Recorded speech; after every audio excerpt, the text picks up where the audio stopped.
पहलगाम हल्ल्याच्या पार्श्वभूमीवर ठाकरे गट आणि काँग्रेसने टीका केली, की हा संपूर्ण देश हा दुःखात आहे, अशा मेळाव्या घेणे कितपत योग्य आहे? नाही, परदेशात राहणाऱ्या माणसांनी आमच्यावर टीका करण्याची गरज नाही.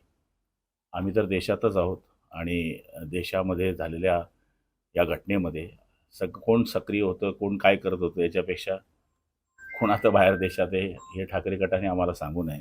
एवढी देशाची कळवळा होती, तर घटना घडल्यावर ज्याप्रमाणे पंतप्रधान बाहेर देशातून या देशात आले, तसं आपणही यायला पाहिजे होतं.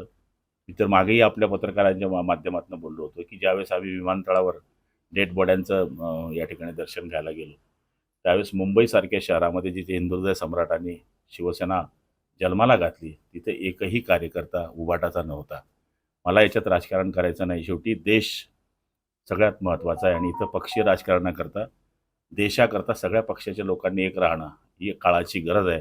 त्यामुळे याच्यावर टीका-टिप्पणी न करता पुढच्या काळामध्ये सरकारच्या मागे उभं राहणं ही काळाची गरज आहे असं समजून पक्ष नंतर आहे.